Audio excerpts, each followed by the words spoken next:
Graça e paz, irmãos, bem-vindos todos a mais um Tá na Bíblia, começando agora. E olha só, hoje a gente vai falar de 5 versículos famosíssimos, muito bem conhecidos, muito bem mencionados, mas muito mal interpretados. Olha, eu já ouvi assim na minha vida cada absurdo com relação a esses versículos, a gente precisa esclarecer. Vamos entender então? Vem comigo que eu te conto tudo. Tá na Bíblia.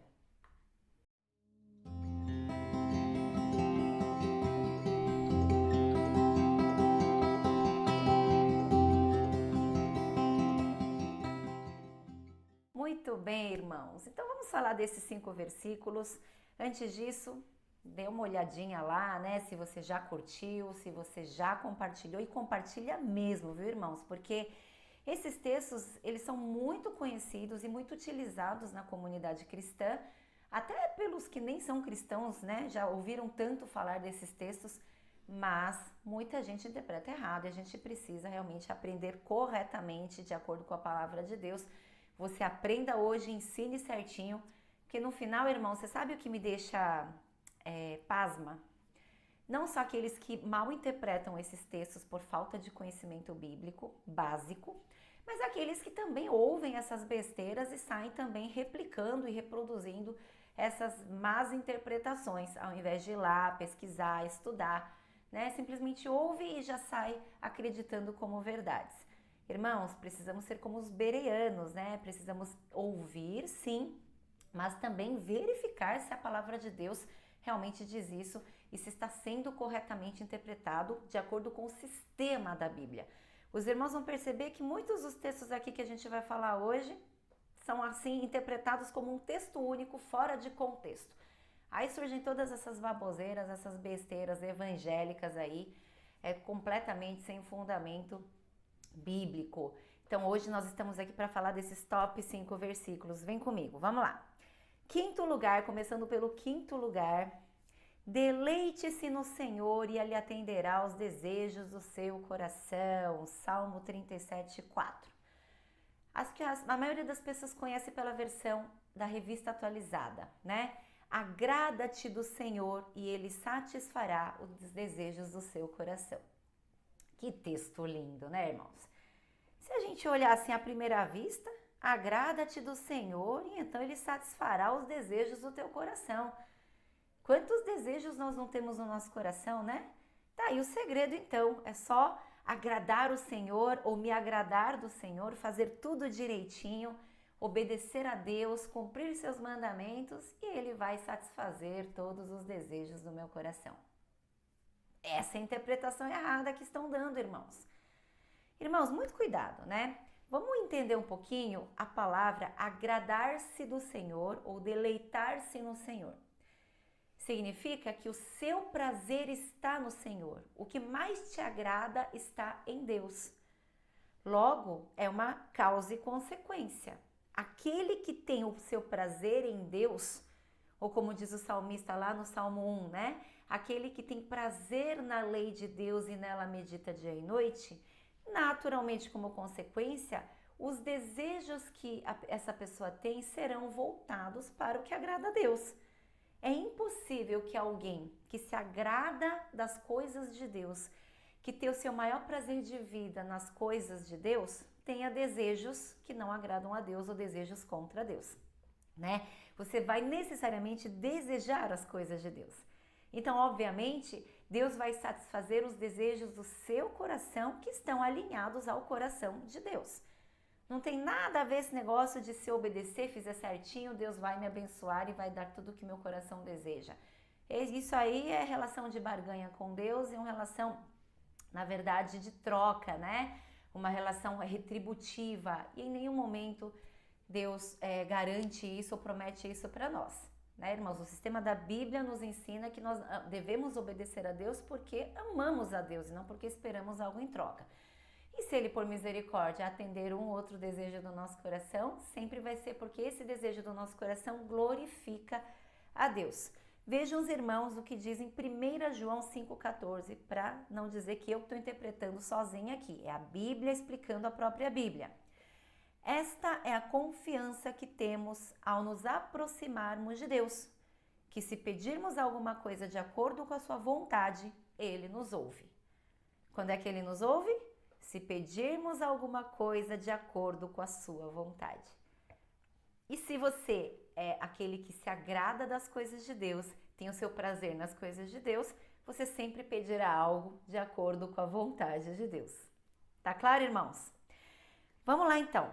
Quarto lugar. Esse aqui aparece o tempo todo e eu tô assim, sabe, irmãos, cansada de explicar sobre esse texto. O nosso pastor tem falado muito desse texto também, que é aquele textinho que diz assim, Isaías 53, 4 a 5.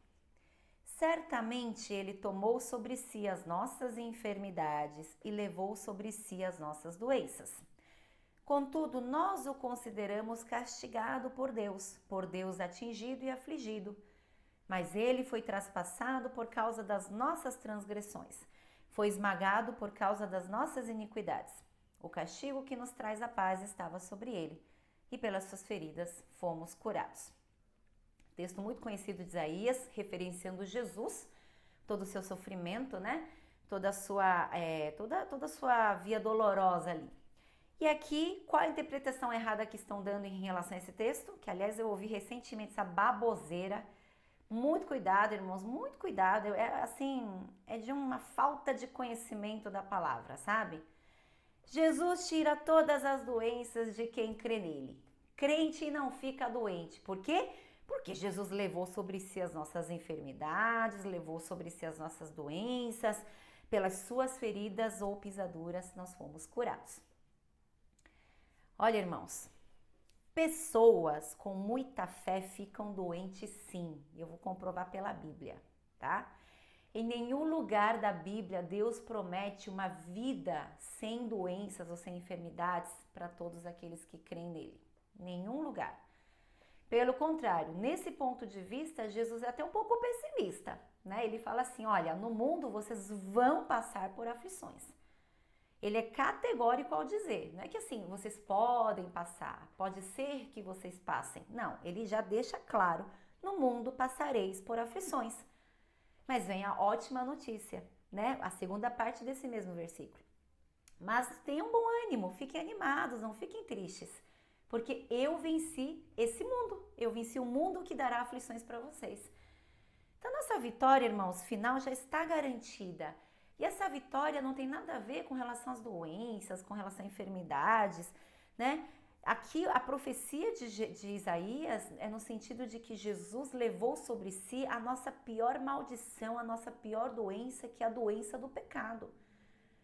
A doença do pecado que nos corroía, que nos corrompeu por completo desde a queda de Adão. E essa maldição que nós carregamos, né, desde Adão até os dias de hoje, é isso que Jesus veio quebrar, levar sobre si. Por isso hoje nós não estamos mais debaixo de nenhuma condenação. Está se referindo a uma enfermidade física. Não está se referindo a uma enfermidade física, mas sim a uma enfermidade espiritual. Uma enfermidade espiritual, né? Vejam só, irmãos, há diversos exemplos na Bíblia de homens de fé que ficaram doentes. Olha só, irmãos, vocês sabiam que lá em 2 Reis 13:14 diz que Eliseu, o profeta Eliseu, morreu de uma doença?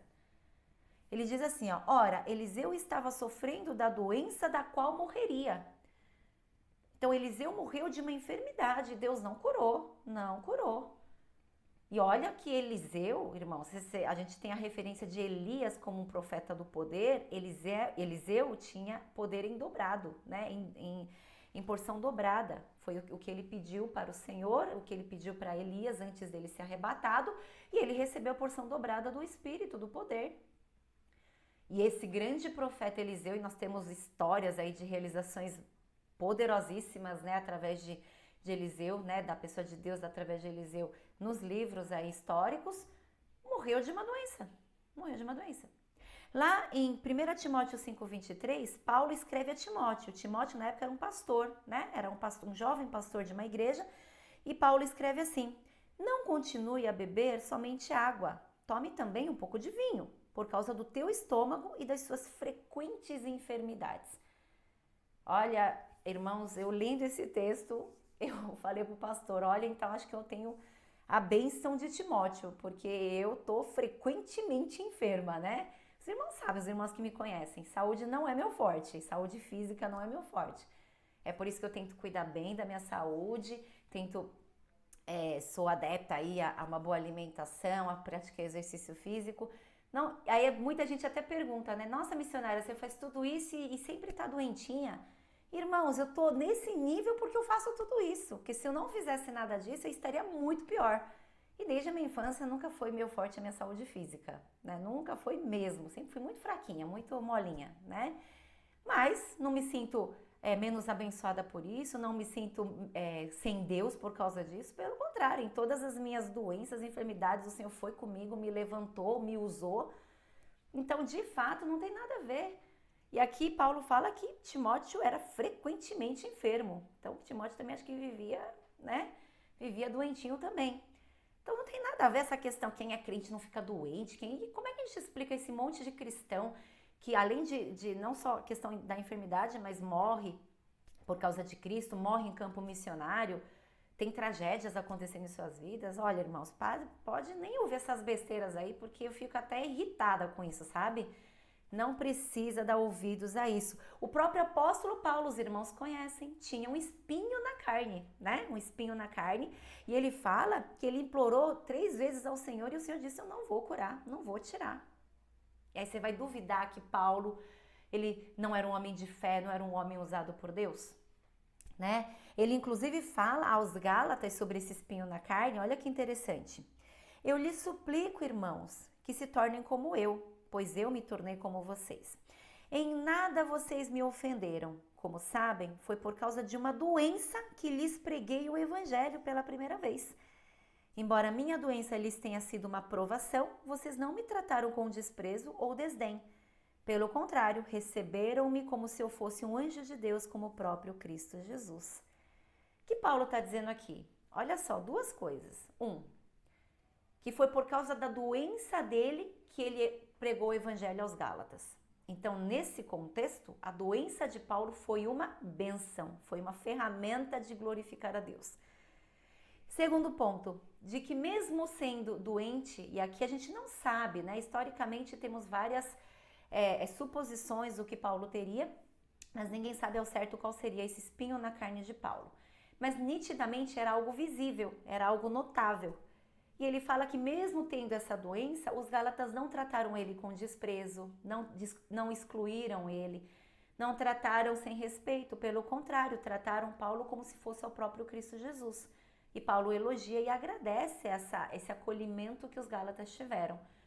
Então a gente pode imaginar assim, que era algo muito feio, era algo assim, nada agradável, e era algo visível. E mesmo assim os Gálatas abraçaram a Paulo e ao evangelho por ele pregado. Então aqui, mais uma vez, a gente tem referências de que esse versículo está sendo muito mal interpretado. Certo, irmãos? Muito bem, vamos continuar aqui. Deixa seu comentário aí, viu, irmão? Se você já ouviu essas besteiras aí, deixa esse comentário, só para eu saber se vocês também andam ouvindo essas baboseiras aí evangélicas. No ranking 3, terceiro lugar, esse texto também vira e mexe aparece na ponta da língua dos crentes, né? Não sobreveio a vocês tentação que não fosse comum aos homens. E Deus é fiel, Ele não permitirá que vocês sejam tentados além do que podem suportar. Mas quando forem tentados, Ele mesmo providenciará um escape para que o possam suportar. 1 Coríntios 10, 13. Vira e mexe, a gente está passando um momento de dificuldade, momento de tribulação. Aí tem até um jargão popular, né? Dizendo assim, olha, Deus não dá uma carga maior do que você pode suportar. Não se preocupa, né? Você tem capacidade para enfrentar isso, porque Deus não te dá uma provação maior. E aí a gente se baseia muito nesse texto para justificar esse pensamento, mas esse texto não tem nada a ver com isso, irmãos. Esse texto fala de tentação, não é provação, é tentação. E Deus não permitirá que vocês sejam tentados além das vossas forças ou além do que podem suportar. Então, não é no contexto da dificuldade, não é contexto de aflições ou provações, é tentação. E os irmãos sabem o conceito de tentação. Tentação é aquilo que vem do coração pecador, da cobiça, né? Tentação tem a ver com realmente a ação de nós querermos pecar contra Deus. Por quê, irmãos? Porque esse versículo, ele está totalmente dentro de um contexto. E se os irmãos lerem o texto lá de 1 Coríntios 10, Paulo está falando aos coríntios sobre o pecado da idolatria, o pecado da imoralidade sexual.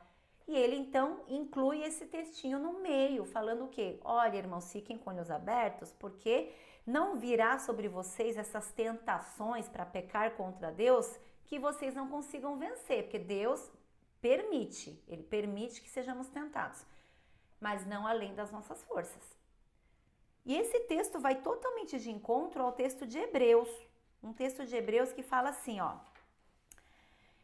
Portanto, também nós, uma vez que estamos rodeados por tão grande nuvem de testemunhas, livremo-nos de tudo que nos atrapalha, e olha só, e do pecado que nos envolve, e corramos com perseverança a corrida que nos é proposta, tendo os olhos fitos em Jesus, autor e consumador da nossa fé.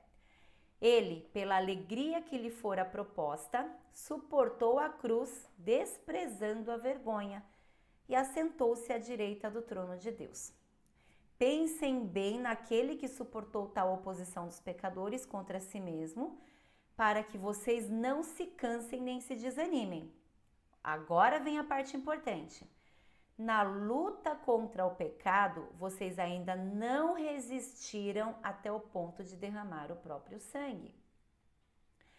O que o autor de Hebreus está dizendo aqui? Que nós devemos resistir até o sangue diante do pecado, diante da tentação. E ele começa dizendo o quê? Que para a gente correr com perseverança essa corrida até o céu, essa corrida pelo nosso Senhor Jesus Cristo, nós precisamos abandonar tudo que nos atrapalha e o pecado que está nos rodeando.